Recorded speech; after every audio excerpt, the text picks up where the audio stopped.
नमस्कार दोस्तों, मैं सूरज कुमार आपके अपने YouTube channel Pace mathematics class में स्वागत करता हूँ। दोस्तों, जैसा कि आपको ऊपर हेडिंग दिख रहा होगा, आज का जो हमारा टॉपिक है वो है संसाधन रिसोर्सेज। यानी कि आज हम लोग बिल्कुल संसाधन के बारे में पढ़ने वाले हैं, जिसे कि हम लोग इंग्लिश में रिसोर्सेज कहते हैं।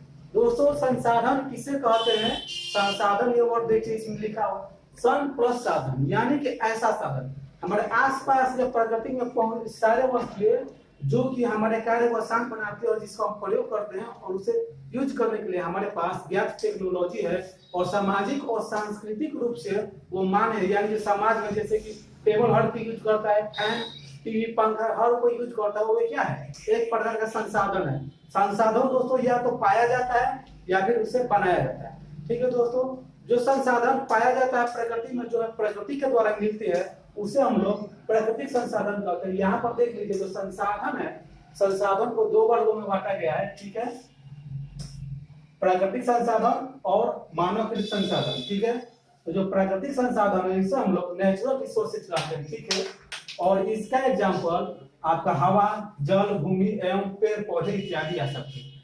प्रकृति के द्वारा जो भी हमें मिले, यानी कि जिसे मनुष्य निर्माण नहीं कर सकता है। हवा को हम नहीं बना सकते, ना ही जल बना सकते, ना ही भूमि को बना सकते हैं। यहाँ तक कि पेड़ पौधों को भी नहीं बना सकते। पेड़ पौधों को केवल लगाया जा सकता है, ना कि बनाया जा सकता है।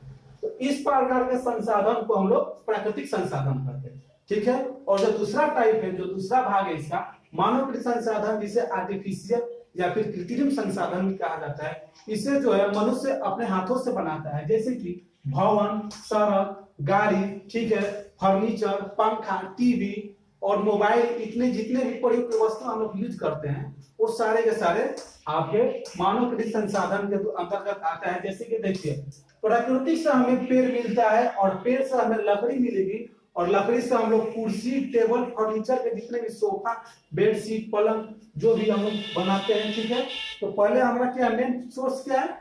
प्राकृतिक संसाधन है। उससे मिले वस्तु के द्वारा हम लोग मानवकृत संसाधन है, कृत्रिम संसाधन बनाते हैं। एक बात और आप ध्यान में रखिएगा कि मानव एक ऐसा प्राकृतिक संसाधन है जो कि मानव खुद संसाधन होते हुए भी संसाधन का निर्माण कर सकता है। जैसे कि मानवकृत संसाधन का निर्माण मानव या मनुष्य कर सकता है। ठीक है, आगे देखिए, जो प्राकृतिक संसाधन होते हैं इनके अलग अलग प्रकार होते हैं। ठीक है, ये प्रकार है, यहाँ पर आप देख सकते हैं। उत्पत्ति के आधार पर इसका प्रकार है, उत्पत्ति के आधार पर, यानी कि on the basis of origin.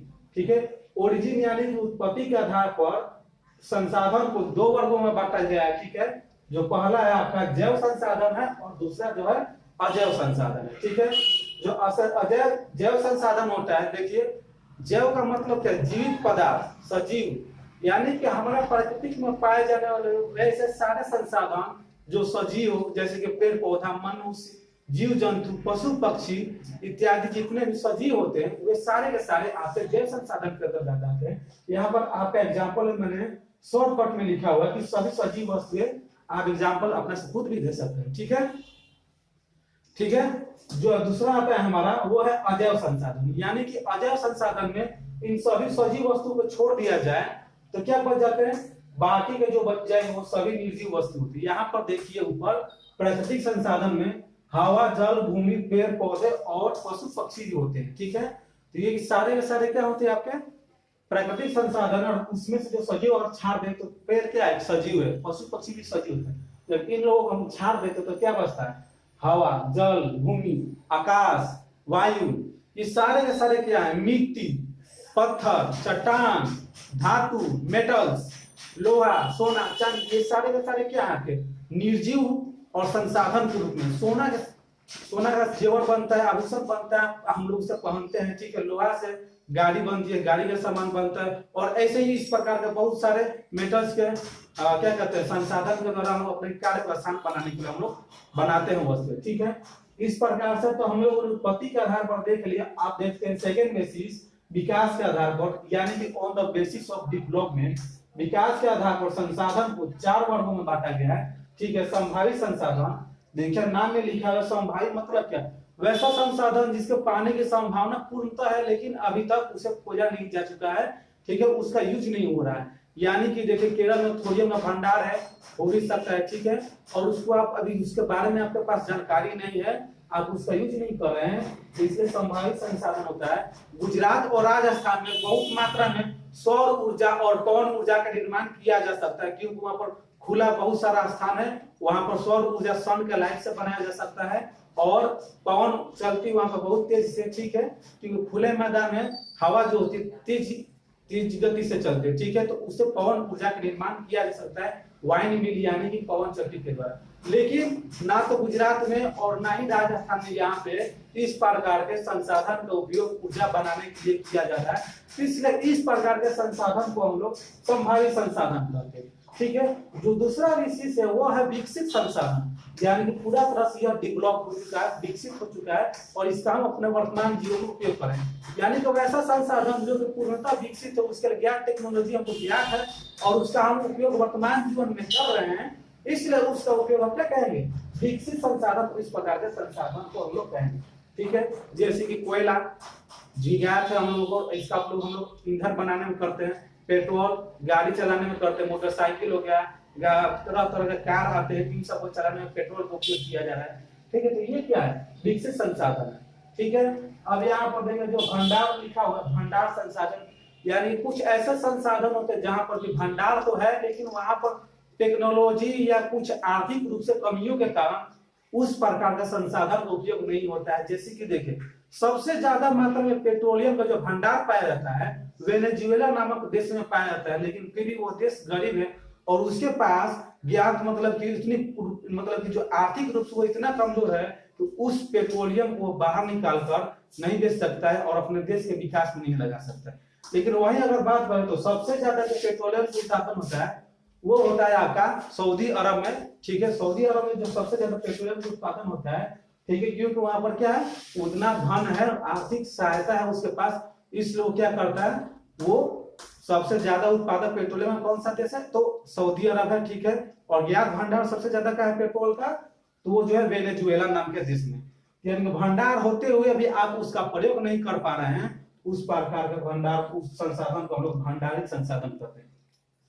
जो चौथा है उसका नाम है हमारा संचित संसाधन, यानी कि ऐसा संसाधन जिसके बारे में हम लोग को पता है, यूज कर सकते हैं, ठीक है, और उस प्रकार के संसाधन को उपयोग करने के लिए ज्ञात टेक्नोलॉजी भी है, उसकी सहायता से उस संसाधन का प्रयोग कर सकते हैं, लेकिन फिर भी उसका उचित मात्रा में प्रयोग नहीं किया जा रहा है। जैसे कि हाइड्रोजन से मतलब कि पनबिजली से हाइड्रोजन ऊर्जा और पनबिजली बनाई जाती है, डैम बनाकर पनबिजली का उपयोग किया जाता है, लेकिन इसका एक सीमित मात्रा में प्रयोग किया जा रहा है, ठीक है। इसलिए इस प्रकार के ऊर्जा को संचित ऊर्जा कहा जाता है, ये संचित ऊर्जा है, ठीक है। इसका भविष्य में ज्यादा से ज्यादा उपयोग किया जा सकता है, ठीक है। आगे अगर बढ़ते हैं तो देखिए यहाँ पर दिया हुआ है उपलब्धता के आधार पर संसाधनों का वर्गीकरण, यानी कि उपलब्धता के आधार पर संसाधनों को दो वर्गों में बांटा गया है, नवीकरणीय और अनवीकरणीय।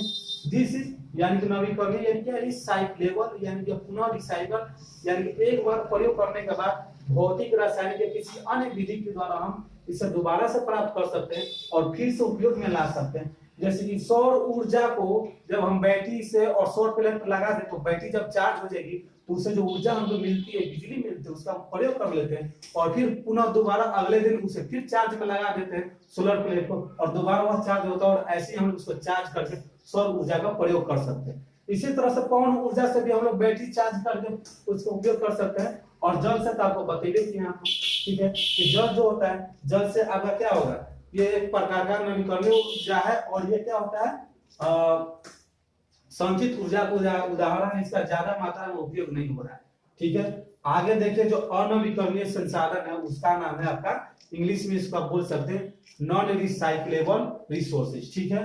इसका एग्जांपल आप देख लीजिए, कोयला है, पेट्रोल है, डीजल, यानी कि वैसा संसाधन जिसका एक बार प्रयोग करने के बाद हम पुनः दोबारा प्रयोग नहीं कर सकते हैं, ठीक है, उस प्रकार के संसाधन को अनवीकरणीय संसाधन कहते हैं। तो इसका उदाहरण आपका सबसे अच्छा है कोयला, पेट्रोल और डीजल।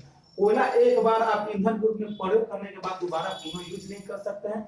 इसी तरह से पेट्रोल को अगर आप गाड़ी में एक बार डाल लेते हैं और उसको चला लेते हैं तो जो आपका जो पेट्रोल होता है जो खत्म हो जाएगा, उसके बाद पुनः वो आपका पेट्रोल दोबारा वापस नहीं आ सकता है, ठीक है।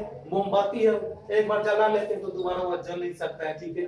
जो उसका बचा कुचा वो लोग बोलता है कि जबरदस्ती जला सकते हैं, लेकिन क्या होता है, जितना जलता है उतना वापस हमको मिलता है, नहीं मिल पाएगा। ठीक है, इस प्रकार का भंडार को बनने में हजारों लाखों वर्ष लग जाते हैं। ठीक है, और रिसाइकल होने में इतना टाइम लगता है। इसी कारण से इन सारे वस्तुओं को अनवीकरणीय संसाधन के अंतर्गत रखा गया। देखिए, जो अगला हमारा बेसिस है, यानी कि जो आधार है, वो है स्वामित्व के आधार पर। यानी क्या, मालिकाना, यानी कि मालिक जो होता है उसका हक कितना है और कितने लोगों का हक है, उसके आधार पर आपको स्वामित्व के आधार पर इसको बांटा गया है। ठीक है, और इसके आधार पर 4 वर्गों में बांटा गया। जो पहला हमारा है वह व्यक्तिगत या निजी संसाधन, पर्सनल या प्राइवेट रिसोर्सेज, जिसको आप कह सकते हैं। यानी कि वैसा संसाधन जिस पर किसी एक व्यक्ति या किसी खास व्यक्ति का अधिकार हो, उस प्रकार का संसाधन को हम लोग व्यक्तिगत संसाधन कहते हैं। जैसे कि भूमि या जमीन जो किसी का खास किसान का है, वो केवल उसी का हो सकता है। जो आपका घर है, कमरा है, गाड़ी जो आप चलाते हैं, जो आपके पास गाड़ी है, मोटरसाइकिल, वो क्या केवल खास आपके लिए है, तो वो क्या हो सकता है, केवल व्यक्तिगत या निजी संसाधन के अंतर्गत आ जाएगा। ठीक है, इसी तरह से इसका दूसरा वर्ग है सामुदायिक संसाधन। यानी क्या, इस पर एक से अधिक, यानी किसी गांव, कस्बे, मोहल्ले या जिले का अधिकार होता है। जैसे कि तालाब, झील, पोखर, ठीक है, सरकारी ऑफिस, ये सब क्या आते हैं, सामुदायिक संसाधन के अंतर्गत आते हैं।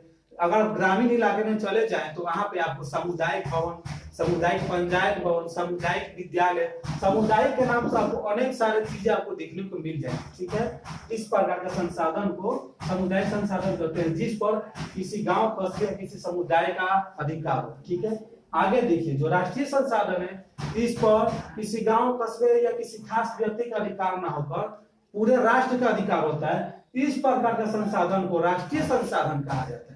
ठीक है, जैसे में आप जितने भी राष्ट्रीय अभ्यारण्य हैं, ठीक है, सरकारी ऑफिस है, सरकारी दफ्तर, कार्यालय, सुप्रीम कोर्ट क्या है आपका, राष्ट्रीय संसाधन है। जो भारत का संसद भवन है, राष्ट्रपति भवन है, ठीक है, ताजमहल, ये सारे के सारे क्या है आपके, जितने पुराने किले या ऐतिहासिक भवन होते हैं, सारे के सारे आपके अंतरराष्ट्रीय संसाधन के अंतर्गत आते हैं। इस पर क्या होता है, हमारा या किसी खास व्यक्ति का या किसी खास समुदाय का अधिकार ना होकर पूरे राष्ट्र का, पूरे देश का अधिकार होता है। ठीक है, आगे देखिए जो दिया हुआ है अंतरराष्ट्रीय संसाधन, यानी कि इस पर किसी एक देश का अधिकार ना होकर अनेक देशों का अधिकार होता है। देखिए, समुद्री क्षेत्र पे जाते हैं तो 200 किलोमीटर तक जो होता है राष्ट्रीय संसाधन होता है, और वहां पर किसी एक खास देश का अधिकार होता है। वहां से जो भी उसको पेट्रोलियम, डीजल या जो भी पदार्थ मिलता है, सब प्राकृतिक संसाधन मिलता है, उस सब वो केवल देश अपने लिए कर सकता है। लेकिन अगर उसके आगे का जो पदार्थ मिलेगा या जो भी संसाधन मिलेंगे, उसका उपयोग जो होता है अंतरराष्ट्रीय लेवल पर विश्व की रक्षा के लिए, विश्व की सहायता के लिए किया जाता है। जहां तक कि इस वैसे संसाधन को एक, दो या अनेक देश भी अपने देश के विकास के लिए प्रयोग कर सकते हैं। ठीक है, वैसे प्रकार के संसाधन को हम लोग अंतरराष्ट्रीय संसाधन कहते हैं।